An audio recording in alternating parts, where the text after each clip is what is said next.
Good day again, everyone. So, last meeting, I already discussed the specialized agencies and global institutions like World Health Organization, International Labor Organization, International Court of Justice, and lastly is the International Criminal Court.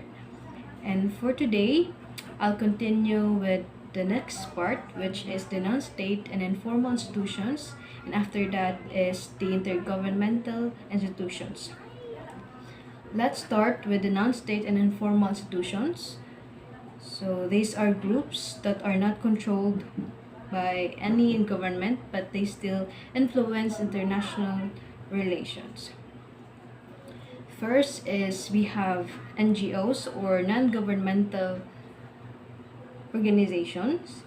So these are organizations that help people and promote awareness on global issues. Example ani is ang Red Cross nga nag-help sa mga victims sa mga calamity and also sa war. Next is the multinational corporations or the MNCs. So these are the big companies like Apple, Toyota, that operate in many countries. So sila ang naghatag po ng trabaho o paglambo sa economy sa nasod. Then we have the global forums. So these are international meetings where leaders from different countries talk about world issues like climate change, peace, and trade. So now let's move to the intergovernmental institutions, which include APEC, UNICEF, and UNESCO. So these organizations are made up of different governments that work together toward common goals. So APEC or Asia Pacific Economic Cooperation promotes free trade and stronger economic growth among Asia Pacific countries. So, ang ilang goal kay magtinabangay ang mga country para mas malambo ang negosyo, trabaho, and the economy. Next is the UNICEF or the United Nations Children's Fund. It is a UN agency that focuses on helping children. Sila ang nag-protect sa rights sa children o nag-tabang po sila sa education, healthcare, and nutrition. So example ani is katong UNICEF supported vaccination programs and learning projects in the Philippines. Next is we have UNESCO or the United Nations Educational, Scientific, and Cultural Organization.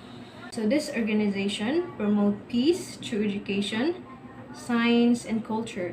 Sila pod ang nag-declare atong Ephemeris races as the UNESCO World Heritage Site tungod sa iyang cultural and historical importance.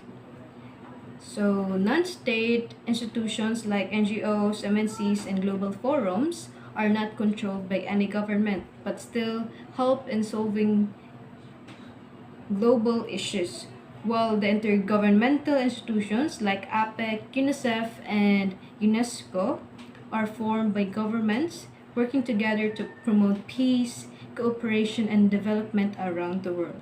Thank you. Hello everyone, today I will going to discuss about the differences between internationalism and globalism. So first, I will discuss the internationalism. So internationalism is a principle of belief in cooperation among nations while still respecting their sovereignty and independence. So moingon tawag internationalism mo ning mga nations nga mag-work sila together to solve problems. So mutabang ang laing country to solve problems, to promote peace, and support one another instead of acting only for their own interests. So internationalism encourages understanding between different cultures, sharing of knowledge, and helping each other in times of need. So kini internationalism, for example, ani is kanang when countries work together to fight sa mga problema, like mo-cooperate ra sila pero nagyapon sila mga rules nagyapon sila ilahang ug unsay rules sa ilahang country, nagyapon sila boundaries. So for example ani is katong United Nations, the UN, kanang the United Nations that shows internationalism kay siya man ang nag-provide siya og kanang mga disaster relief or mag-maintain sa peace ra through organization pareha sa UN. So another example is the World Health Organization. So makatabang ni siya different nations deal with global issues like pandemics. This is also a form of internationalism actions. So another nga example aning internationalism is for example ang Philippines hit by a strong typhoon. Nay mga countries like Japan, United States, and Australia magpada sila og mga foods like mutabang ragud sila mo rescue sila og unsay mga na-injuries dira o unsay mga kailangan sa taga Philippines. So ang kina internationalism, nag-work sila together or nag-cooperate ra, helping each other ra, pero even if nagtinabangay ra sila, nagyapon sila boundaries, nagyapon sila rules ra para na sila rules sa ilang country nga di sila pwede nga mulapas. So ang kining internationalism limited ra jud siya kay depende ra man ni siya sa country o mutabang ba siya mutabang ba ng country ha sa laing country di ni siya pugsanay.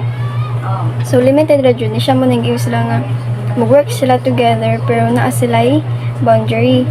So in short, ang internationalism mutong giingon ganina nga limited jud siya kay because ang countries mag-cooperate sila if they want to, dili siya ingon nga pagsanay kay each nations man kay mag-keep sila og independence sa mga laws nila og mga decisions nila. So cooperation has boundaries since no country can force another. So manigiingon ako ganyan nga dili jud pagsanay kung mutabang ba sila or dili ba. So mga na siya example sa internationalism. So next is globalization. So if when we say globalization, it is a worldview that emphasizes the world as a single interconnectedness system, often downplaying national boundaries. For example sa globalism is the global free trade through the WTO, climate change activism calling for planetary action, rise of multinational corporations like Apple, Google, Toyota, and spread of global pop culture like K-pop, Hollywood, TikTok trends. So example aning globalism is for example kanang TikTok, dibagi ka naman dyan na siya sa dari nga sa Korea nga lugar. So kay mo spread na siya kay gipang sundog na siya sa uban nga tao like ilan ang gi sayaw-sayaw like interconnectedness na lagi unsay na anila og gana ng mga tao ilan ang sundugon diretso mga TikTok, mga K-drama, mananaw ng mga Pinoy K-drama tungod kay wala may boundaries, limited naman siya. Muna example sunod. So another example sa globalization is kanang how fast food chains like Jollibee and McDo. So ma-found na ni siya sa bisag asa nga mga country kay by branch naman ni siya ba na branch diri bisag asa naman na siya niya kining kuntay Jollibee which started in the Philippines. So kining now has stores in places like nana siya sa United States, nana siya sa Singapore, ang McDonald's ang McDonald's gikan siya sa US. So nana po siya branch diba diris nana po McDonald's sa Philippines. So bali branch siya bali bisag asa na siya makita. So this shows how food and business from one country can spread to others. So mahog siya worldwide na jud ni siya tanan unlimited na jud siya, di pareha sa internationalism nga unlimited jud siya, depende ra artist internationalism depende ra siya kay di man siya pagsanay.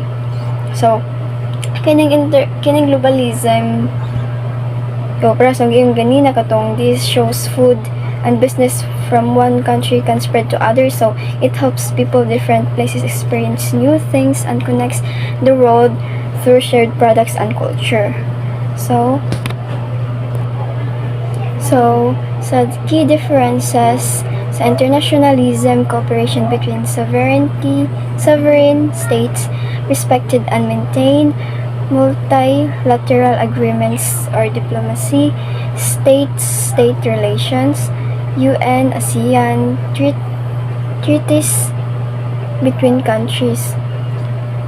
So, sa globalism is world as an interconnectedness whole, sometimes downplayed challenge, economic integration, cultural flows, global governance, global system beyond states, and WTO, global markets, climate change movement. So, how ra siyang i-summarize gamay?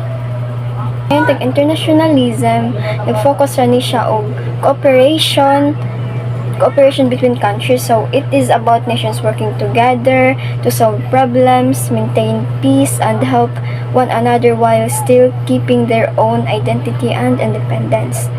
So, maingon tag internationalism mo nang giingon ganina nga countries working together, pero di ni siya pugsanay jud, depende ra ni siya sa country. Depende siya sa country ug mutabang ba siya or dili ba, maning limited ra jud siya.